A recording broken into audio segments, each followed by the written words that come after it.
नमस्कार, डेली 24 भारत देख रहे हैं आप। मैं हूं आपके साथ अनीता शर्मा। शुरुआत करते हैं उत्तर प्रदेश की बड़ी खबरों से। सीएम योगी आदित्यनाथ ने लोक निर्माण विभाग के विभागीय अधिकारियों के वित्तीय अधिकारों में 5 गुना तक की वृद्धि किए जाने का बड़ा फैसला लिया है।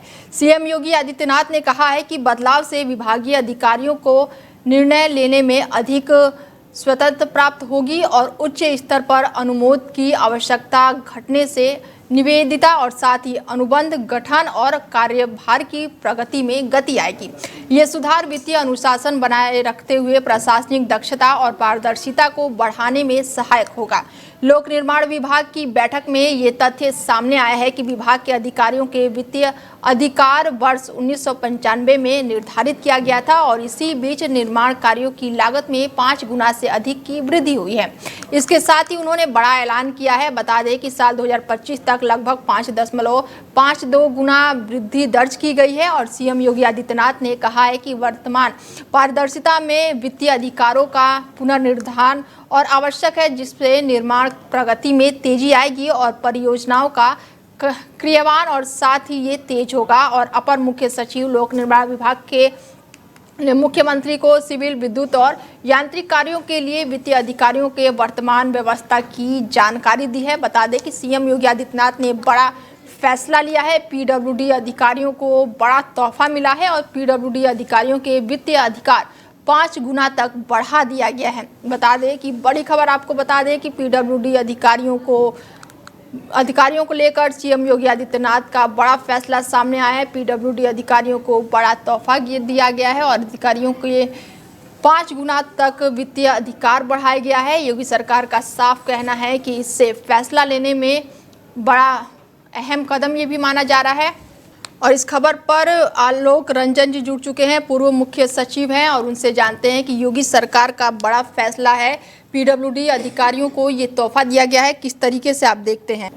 हाँ, नहीं, वित्तीय अधिकारों को ये तो देखिए, वित्तीय अधिकार जो होते हैं इंजीनियरिंग डिपार्टमेंट्स के, इनकी अपनी मैनुअल एक होती है, उसके अधिकार उसके हिसाब से इनके बनते हैं कि कौन एग्जीक्यूटिव इंजीनियर कितना, सुपरिटेंडिंग इंजीनियर कितना, चीफ इंजीनियर कितना, वो होता है। वो अधिकार कुछ हर लेवल में सीमित होते हैं।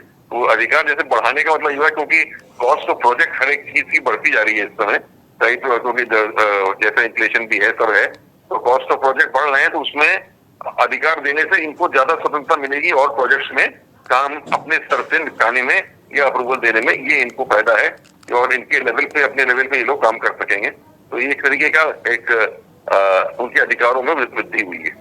जी, लगातार योगी सरकार अधिकारियों के हित में कई बड़े फैसले लिए जा रहे हैं और अधिकारियों को इससे काफी कुछ फायदा भी हो रहा है। ये किस तरीके से आप इस पे देखते हैं और क्या कुछ कहेंगे इसको लेकर? हाँ, नहीं, अधिकारियों को देखिए, अधिकारियों को स्वतंत्रता काम करने की हमेशा कोई भी सरकार हो तो उसको देनी चाहिए और अगर अधिकारियों को स्वतंत्रता दी जाएगी तो वो अच्छी नए तरीके से काम करेंगे और उनका प्रोत्साहन होगा, उनका उत्साहवर्धन होगा और अधिकारियों का उत्साहवर्धन होगा तो जनता के हित में फिर अच्छे से अच्छी योजनाएं लागू होंगी और काम हो पाएगा। तो मैं तो क्योंकि अधिकारी रहा हूँ और मैंने इस बात का, मुझे पूरा इस बात पे विश्वास है और मैं अधिकारियों को अगर इंसेंटिवाइज किया जाए, उनको प्रोत्साहित किया जाए, उनके ऊपर विश्वास रखा जाए तो वो लोग रिजल्ट देते हैं। जी, जुड़ने के लिए हमसे बहुत बहुत धन्यवाद जी आपका। धन्यवाद। खबर यूपी के नोएडा से है, जहां पर जेवर में बन रहे नोएडा इंटरनेशनल एयरपोर्ट की भूमि पर अवैध निर्माण के मामले में 90 लोगों के खिलाफ एफआईआर दर्ज की गई है और ये कार्रवाई क्षेत्रीय लेखपाल की शिकायत पर की गई है। ये अवैध निर्माण हुकुम सिंह के साथ साथ कई गांव में एयरपोर्ट को कई बीघा भूमि पर किया जा रहा था और जिला प्रशासन ने पुलिस को इस संबंध में जानकारी दी थी। बताया जा रहा है कि बार बार नोटिस दिए जाने के बावजूद भी इन स्थानों पर लगातार निर्माण कार्य जारी था और अब आरोप है कि इस तरह के अवैध निर्माण से शासन की छवि धूमिल हो रही है और इससे राजकीय संपत्ति को भी क्षति पहुंच रही है। गौरतलब है कि जेवर में नोएडा इंटरनेशनल एयरपोर्ट के निर्माण का कार्य चल रहा है और उसी को लेकर एयरपोर्ट के फेज 2 के निर्माण के लिए इन गाँव की जमीन को अधिकृत किया गया है। अधिकृत करने के साथ ही ये भी आदेश दिया गया है कि यहाँ पर कोई भी निर्माण कार्य नहीं किया जाए और इसको लेकर नोटिस भी जारी किया गया है। और इस खबर पर ज़्यादा जानकारी के साथ हमारे संवाददाता अरबाज खान जुड़ चुके हैं और उनसे जानते हैं कि अवैध निर्माण को लेकर 90 लोगों के खिलाफ एफआईआर दर्ज की गई है। क्या कुछ अपडेट है अरबाज? बिल्कुल देखिए अनीता, मैं बात करूं ग्रेटर नोएडा में जो एयरपोर्ट बन रहा है, जब से एयरपोर्ट का निर्माण हुआ है, जब से उसकी स्थापना की गई है, तभी से जो भूमाफिया हैं वो सक्रिय हो गए हैं। और जो लोग नए नए लोग आते हैं, बाहर से आते हैं, उनको बहलाते फुसलाते हैं। जेवर एयरपोर्ट के बराबर में जमीन देने के नाम पर बहुत सारी जमीनों को हथिया रखा था और एक तरीके से भूमाफिया का अपना काम चालू कर रखा था। मैं आपको बता दूं, जो लेखपाल है उसने फिलहाल में रबुपुरा थाने, ग्रेटर नोएडा के रबुपुरा थाने में 90 लोगों के खिलाफ एफआईआर दर्ज कराई गई है। और ऐसे बहुत से गांव हैं जहां पर कई बीघा एयरपोर्ट की जमीन को भूमाफियों ने कब्जा रखा था, जैसे नगला, रनेरा, कुरेवा और करौली, बंगर। कई ऐसे गांव हैं जहां पर जो कि भूमाफिया ने हथिया रखा था। जी, बार बार नोटिस देने के बावजूद भी लोग यहाँ पर अवैध निर्माण कर रहे थे। जी बिल्कुल, देखिए बार बार नोटिस दिया जा रहा था उसी चीज को लेकर कि जो भूमाफिया हैं वो समझ जाएं, सुधर जाएं, लेकिन उन पर कोई भी असर नहीं हो रहा था, बल्कि वो एक तरीके से चेतावनी दे रहे थे। जब अब जो इस फिलहाल में जब लेखपाल ने 90 लोगों के खिलाफ मुकदमा दर्ज कराया है रबुपुरा थाने में, तो उसके बाद जो नोएडा पुलिस है वो सक्रिय हो गई। नोएडा पुलिस इस पर कार्रवाई करेगी। जो तहसील है ग्रेटर नोएडा की, जो यमुना प्राधिकरण है, वो इस पर कार्रवाई करती नजर आएगी। और मैं आपको बता दूं, इससे पहले भी पूर्व में जो यमुना प्राधिकरण है उसने बुलडोजर चलाया था कई जगह जहां पर भूमाफियों ने कब्जा कर रखा था। जिस तरीके से देखा जाए पहले भी बुलडोजर चल चुका है, तो अब देखना होगा आने वाले वक्तों में किस तरीके से कितनी कार्रवाई देखने को मिली जाती है। जी, लगातार बुलडोजर एक्शन भी अवैध निर्माण पर देखने को मिल रहा है। हालांकि अवैध निर्माण करने वाले जो दबंग है वो फिर भी बाज नहीं आ रहे हैं। पुलिस की कार्रवाई कहां तक पहुंची है अरबाज? बिल्कुल देखिए, मैं बता दूं, जब से मामला ये लेखपाल ने जो एफआईआर दर्ज कराई है, तो उसके बाद सभी लोग सक्रिय हो गए हैं। भूमाफिया की बात नहीं कर रहा हूँ, लेकिन जिला प्रशासन है, जो पुलिस प्रशासन है, वो सक्रिय हो गई है। वो कार्रवाई करने पर थोड़ा दिख रही है। वहीं अब तहसील जो है, जो ग्रेटर नोएडा की तहसील है, ये यमुना प्राधिकरण है, उनके हाथ में सुनिश्चित किया गया है, कार्रवाई की करने की मांग की गई है। तो अब देखना होगा आने वाले वक्तों में जैसे जैसे मामला बढ़ता है तो किस तरह की कार्रवाई होती दिखती है। जी, तमाम जानकारी के लिए अरबाज बहुत बहुत धन्यवाद आपका। बता दें कि बार बार नोटिस देने के बावजूद भी अवैध निर्माण रुकने का नाम नहीं ले रहा था, जिसके बाद से बड़ी कार्रवाई करते हुए 90 लोगों के खिलाफ पुलिस प्रशासन ने एफआईआर दर्ज कर ली है। उत्तर प्रदेश का संभल इस समय किसी हिंसा या फिर विवाद के लिए नहीं, बल्कि पौराणिक 24 कोसी परिक्रमा के लिए चर्चाओं में है। 24 कोसी परिक्रमा की तैयारियां अब पूरी हो चुकी है और ये परिक्रमा वंशगोपाल कल्की धाम तीर्थ से 25 अक्टूबर यानी कल सुबह से शुरू होगी और इसके साथ ही वंशगोपाल तीर्थ से परिक्रमा होती हुए ये वापस लौटेंगे और इसके बाद से परिक्रमा संपन्न हो जाएगी। परिक्रमा मार्ग पर संभल के सभी 19 कूप और साथ ही 60 से अधिक तीर्थ हैं और जिनका परिक्रमा से दर्शन होता है और वहीं परिक्रमा से संतान सुख समेत सभी मनोकामना पूरी होने की मान्यता है। परिक्रमा कार्यक्रम के अनुसार आज शाम 4 बजे हवन और आरती होगी और 25 अक्टूबर की सुबह 3 बजे कल की भगवान की महाआरती। 4 बजे चंदन तिलक के साथ परिक्रमा शुरू होगी और रास्ते में भोलेश्वर तीर्थ और साथ ही कई मंदिर भी पड़ेंगे, जिसके बाद से प्रसाद बांटे जाएंगे और इसके अलावा भंडारा, हवन पूजा और सांस्कृतिक कार्यक्रम भी होंगे और रात 8 बजे तक चंद्रेश्वर तीर्थ पर श्रद्धालुओं का परिक्रमा का विश्राम होगा और 26 अक्टूबर को सुबह 3 बजे चंद्रेश्वर महादेव की महाआरती के बाद से 4 बजे परिक्रमा फिर से शुरू होगी और इसके साथ ही समापन स्थल पर विशाल प्रसाद वितरण और मेला आयोजित किया गया है। खबर यूपी के बलिया से है, जहां पर क्षेत्र में लक्ष्मी पूजा के दौरान तैनात एसओ अजय त्रिपाठी गंभीर रूप से घायल हो गए हैं। बताया जा रहा है कि डीजे लदे ट्रैक्टर को बैक करते समय ट्रैक्टर ने एसओ अजय त्रिपाठी को जोरदार टक्कर मार दी। घटना में उनके हाथ फ्रैक्चर हो गया है और पैर में भी गंभीर चोट आई है। घायल को पहले बलिया जिला अस्पताल में भर्ती कराया गया, जहां से उन्हें गंभीर स्थिति को देखते हुए लखनऊ के लिए रेफर कर दिया गया है। स्थानीय लोग और पुलिस ने इस घटना में हड़कंप मचा हुआ है। इसके साथ ही नगरा थाना प्रभारी अजय त्रिपाठी की चोट गंभीर बताई जा रही है, तो वहीं पुलिस पूरे मामले की जांच पड़ताल में अब जुटी हुई है।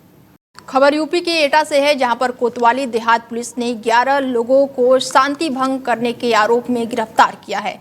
इसके साथ ही पुलिस ने सभी 11 आरोपियों को भी गिरफ्तार किया है। बीएनएसएल के तहत ये गिरफ्तारी की गई है। कोतवाली देहात पुलिस ने सभी अभियुक्तों का चालान तैयार करके माननीय न्यायालय एसडीएम सदर एटा में पेश किया है और ये कार्रवाई कोतवाली देहात पुलिस की जनपद में प्रभावी और सख्त कार्रवाई के रूप में अब मानी जा रही है।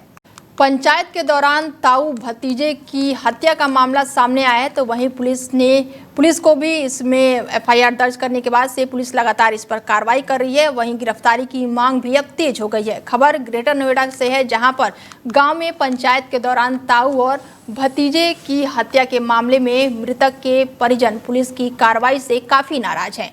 परिजन शुक्रवार को सूरजपुर स्थित पुलिस आयुक्त मुख्यालय पहुंचे हैं और आरोपियों की गिरफ्तारी की मांग को लेकर धरने पर बैठ गए हैं। परिजन ने पुलिस से कहा है कि मुख्य आरोपियों की जल्द गिरफ्तारी की जाए, क्योंकि हत्या की वारदात पंचायत में तबातोड़ फायरिंग करके अंजाम दिया गया था, जिसके बाद से पुलिस कार्रवाई पर अब सवाल उठ रहा है। तो वहीं पंचायत भी बुलाई गई है। बता दें कि परिजन लगातार कार्रवाई की मांग कर रहे हैं। खबर यूपी के अमेठी से है, जहां पर कैलाश समाज ने 30 जरूरतमंद कन्याओं का सामूहिक विवाह करने का निर्णय लिया है और इसके साथ ही अयोध्यावासी वैश्य कौशल समाज समिति जगदीशपुर ने भव्य समूह विवाह सम्मेलन कार्यक्रम का शुभारंभ किया। सभी कन्याओं की शादी हिंदू रीति रिवाज के अनुसार और दहेज रहित तरीके से संपन्न होगी और ये आयोजन सामाजिक एकता और सहयोग की मिसाल बनता है। जगदीशपुर में 3 दिवसीय विवाह कार्यक्रम का आयोजन किया गया है, जिसमें प्रदेश के विभिन्न हिस्सों से समाज के गणमान्य लोग शामिल होंगे। क्या नाम है आपका? शिव कुमार। सुकुमार जी, आज आप लोगों के द्वारा भव्य क्लास यात्रा निकाली गई, कैसी क्लास यात्रा थी, क्या कार्यक्रम? श्री अयोध्यावासी वैश्य कौशल समाज सेवा समिति जगदीशपुर द्वारा निकाली गई है। सामूहिक शादी के लिए जो गरीब कन्याओं के लिए शादी हेतु जगदीशपुर से डंडेश्वर धाम के लिए कलश यात्रा निकाली गई है। डंडेश्वर आने पर शंकर जी का आशीर्वाद लेने के लिए मैं डंडेश्वर आया हूँ। इसके बाद जगदीशपुर पहुंचकर सभी का स्वागत होगा। क्या नाम? मेरा नाम अवधेश कौशल है। मैं श्री अयोध्या अयोध्या किस तरीके से कार्यक्रम क्लास यात्रा निकाली गई और क्या आगे का कार्यक्रम है?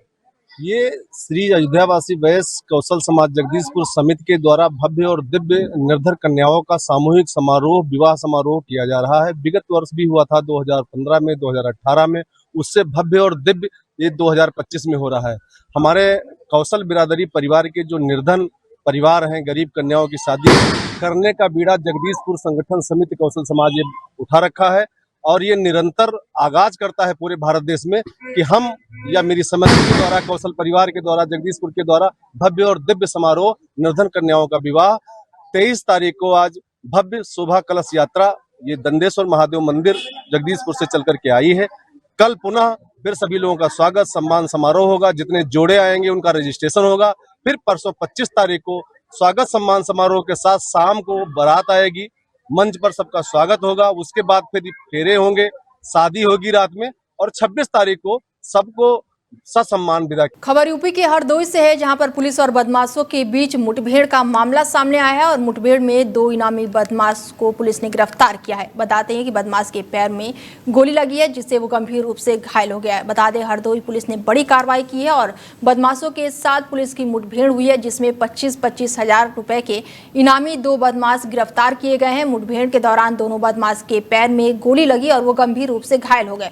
ये मुठभेड़ पुलिस चेकिंग के दौरान हुई है, जब बदमाश पुलिस को देखकर भागने लगे और बाद में पुलिस ने पीछा कर उन्हें पकड़ लिया है। बता दें कि गिरफ्तार बदमाश हरदोई के कोतवाली देहात क्षेत्र के रहने वाले बताए जा रहे हैं और गिरफ्तार बदमाशों से 2 अवैध तमंचा, 2 जिंदा कारतूस, 4 खोखा बरामद किए गए और मामले की जांच कोतवाली देहात पुलिस लगातार कर रही है। 20 एवं 24 अक्टूबर की रात्रि में कोतवाली देहात पुलिस द्वारा इटौली पुल पर चेकिंग की जा रही थी।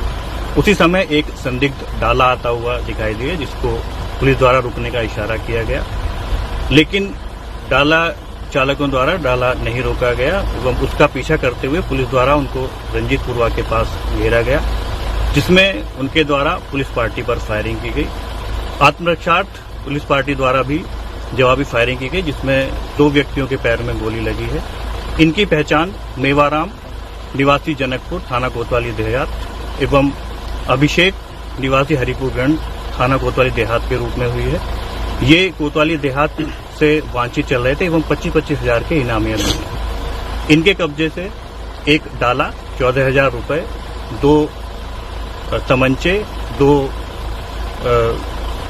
जिंदा कारतूस, 4 खोखा बरामद हुए। साथ ही साथ एक चाबी का गुच्छा भी बरामद किया गया है। अमेठी के जामो थाना क्षेत्र के रामपुर चौधरी गांव में साइबर ठगों ने गर्भवती महिला के बैंक खाते से हजारों रुपए उड़ाए हैं। ठगों ने सीएमओ कार्यालय का पता बताकर आशा बहू के माध्यम से महिला से फोन पर संपर्क किया। फोन पर सरकारी योजनाओं की जानकारी देते हुए उन्होंने लिंक भेजा, जिसे क्लिक करते ही महिला के खाते से पैसे गायब हो गए।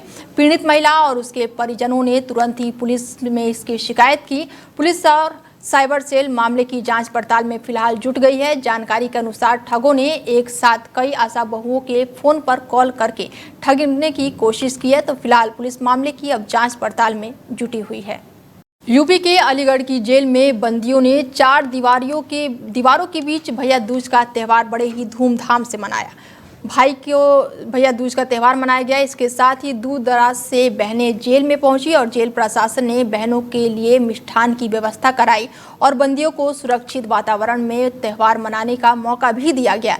जेल सुप्रिंटेंडेंट ने इस दौरान जेल में अनुशासन और बंदियों की जिम्मेदारी पर भी बड़ा बयान दिया है। सहारनपुर के बिहारीगढ़ क्षेत्र के गणेशपुर गांव में पीड़ित महिलाओं ने थाने में न्याय की गुहार लगाई है।